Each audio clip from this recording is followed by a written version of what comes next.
Hello po uli sa inyong lahat mga kamatsas. Dito naman tayo sa laro ni world number 1, Magnus Carlsen. Siyempre, kung merong player na dapat i-analyze ang laban, ito yun si Magnus. Sigurado pong marami tayong matututunan. Okay, Team Norway versus Slovakia at tinapatan siya ni Grandmaster Victor Gazik. Tumagal ba siya? Nakasurvive ba siya kay Magnus? Analyze natin. At mamaya po, pakita ko sa inyo ang pairing ng round number 5. Ang ginawa ni Magnus nag D4, Knight F6 si Gazik, C4, E6, Knight F3, Bishop B4 check. Yan ay tinatawag na Bogo Indian defense. Para siyang Nimso Indian na yung Nimso Indian Knight C3. Pero dito Knight F3, pinilit pa rin yung Bishop B4. Pero this time, may chance ang White to play Knight BD2. Kasi kung magda Knight C3, parang Nimso Indian pa rin po yan. Nag B6 para i-develop ang bishop at nag A3 para paalisin na yan. Kinakapture na talaga ang knight para makatipid sa tempo. Aba, interesting knight D2. Interesting. Usually bishop lang yan o kaya queen takes Knight ang pinang-capture. Bishop B7 at nag E3. Ayan na naman, nanglilito na naman to si Magnus. Kaya ito pinang-capture niya para mawala sa pinag-aralan ng kalaban. Bishop D3, sabi ko na, nag-apply na naman ng kakaiba. Pinapa-capture ang pawn sa G2. Oh, 'di ba? Sacrifice. Nag D5 lang. Okay? Bookline pa rin naman 'yan. Hindi pinansin ang kagat sa G2. Ano ba ang mayroon diyan? Magurok G1 kasi. Tapos, di pagpalagay natin, itakbo natin, magbi-B3. Tapos magbi-Bishop B2. Parang tulog po na walang epekto na napingasan lang ng pawn. Pero pag naka-bishop B2 na yan at magko-connect na ang diagonal at ang torre, delikado black dyan. Galing ni Magnus magporma ng mga malalayo at malalalim na atake. No? Balik tayo. Hindi pinansin ni GM Gazik. Nag D5 lang at nag-castle. Kumapture sa C4, knight takes C4, nag-queen D5. Aba, teka muna. 'Di ba? Naalala ko yung sinabi ng isang player dito sa atin sa Pilipinas Ginagawa mo namang grade 1 Mamatchas grade 1 ba? Teka muna. Novelty po 'yan, no? Knight BD7 ng old line.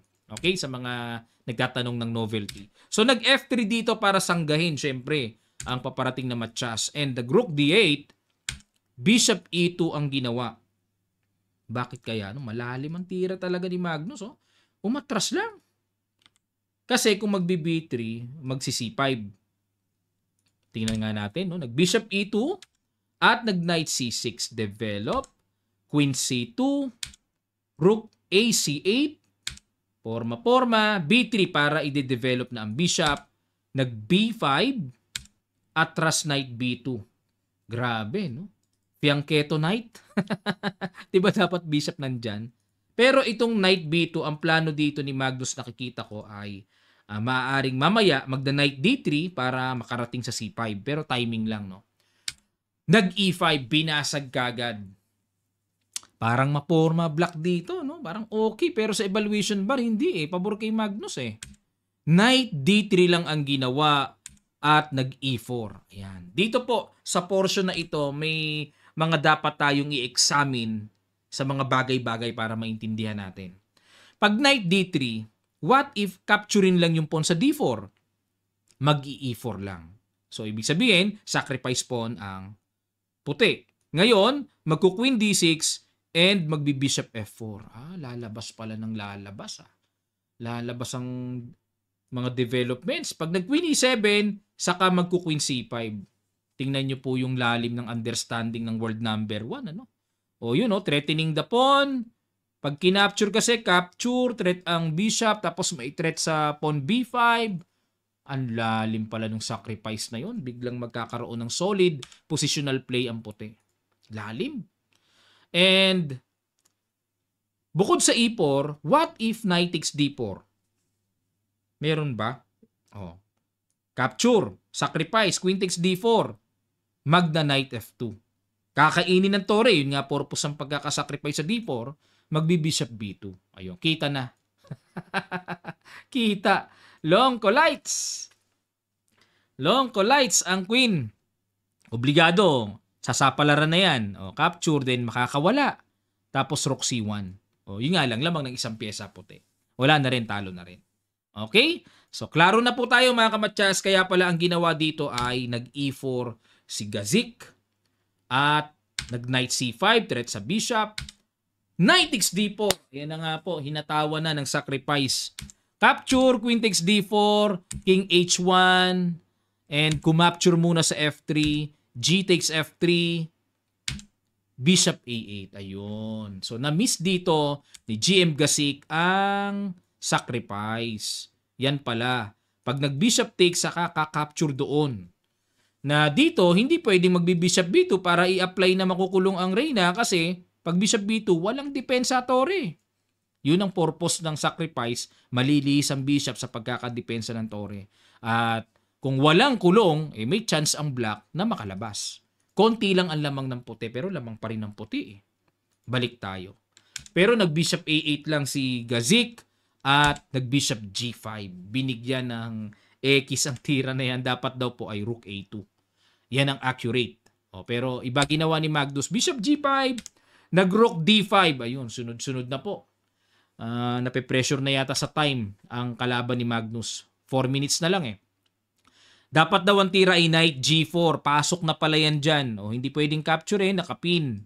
Oo nga, no? May ganun na pala. Papakain lang ang tore. Pag kinain to, may Knight E3. Grabe ka, komplikado, no? Pero nag-rook D5. Kinapture, good move, capture, and nag-Knight E4. Queen F4, Queen C1, hinamo ng Queen to Queen. Queen H4. Kaya naman pala malakas ang loob na makipag Queen to Queen kasi lamang ng isang pyesa eh. Rook G1, Rook E5, Queen C3 tineret. Naku, pag umalis, matchas doon. No? Pumatong, depensa. Grabe. Sinimplihan na lang ng sinimplihan. Bishop takes B5. Di makagalawan tore. Anytime may matchas. At nag-Rook E7. Ayun, dito mga kamatsas, pakiguess po. Huling bitaw ni Magnus, 28 moves lang, suko ang board 1 ng Slovakia. Sa ilang sandali lang, tutuloy kagad natin. Start!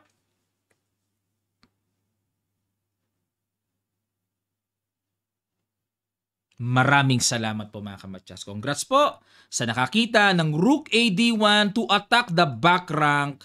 Resign na dito. Kumbaga, wala na eh. Papasingaw? Pag-check, kuha pa yung bishop eh.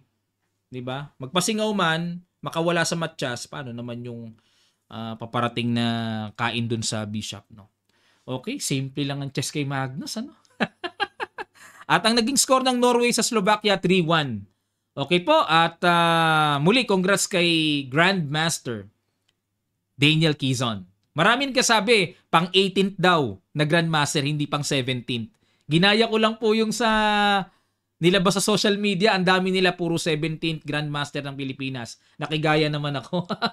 Pero pag kinuwenta pala, pang 18th Grandmaster sa men's division. Pag nilagyan natin pag sinama natin si WGM Freyna, magiging pang 19th si Denden. Pero considering na sa men's division naman and Grandmaster title, pang 18th. Ayan, may sa akin, may nagbilang sa akin kasi ganito yan, coach. Pang 18 pala. Ngayon, ano ang basis nung nag-post sa social media na pang 17th Grandmaster daw? Si Denden. Meron ding sariling dahilan yun eh, no? Nirerespeto rin natin yun. 17th ba? 18th? Ano pa man yan? GM si Denden, yun ang importante mga kamatsas. Okay? And maibalita ko rin po sa inyo na upset ang defending champion Uzbekistan sa Vietnam sa score na 3-1.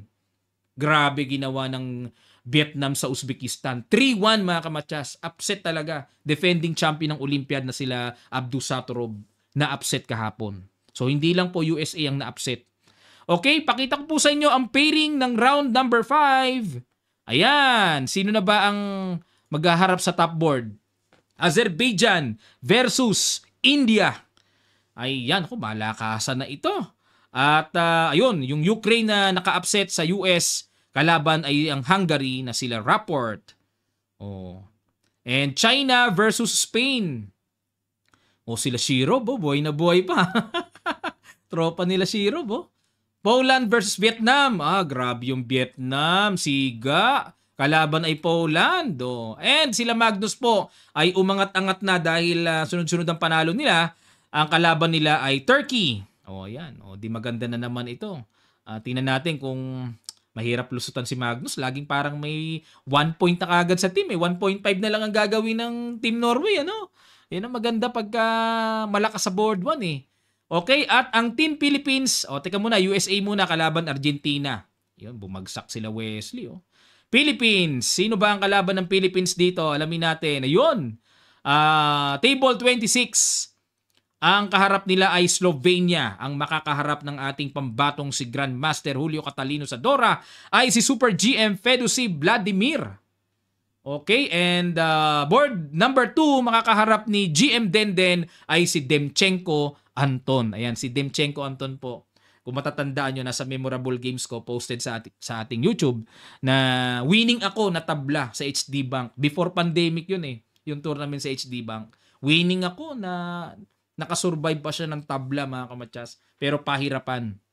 Nanghinayang din ako kasi kung mananalo ko, Super GM 2600, ang laki ng plus ko sana.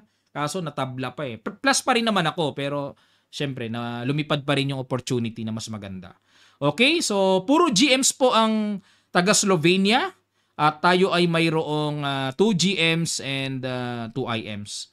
Sa hinaharap po na FIDE Congress, pag na-approve na dahil kompleto na requirements, mapapalitan na rin po ang titulo ni Quezon, magiging GM na yan. Sa ngayon, hanggat wala pang approval ng FIDE Congress, IM pa lang ang titulo niya. Okay, pero consider GM na yan. Okay, maraming salamat po mga kamatsas at makibalita naman tayo sa women's. Ano na ba ang lagay ng ating Philippine team sa women's division? Tingnan natin, pang ilan na po ba tayo?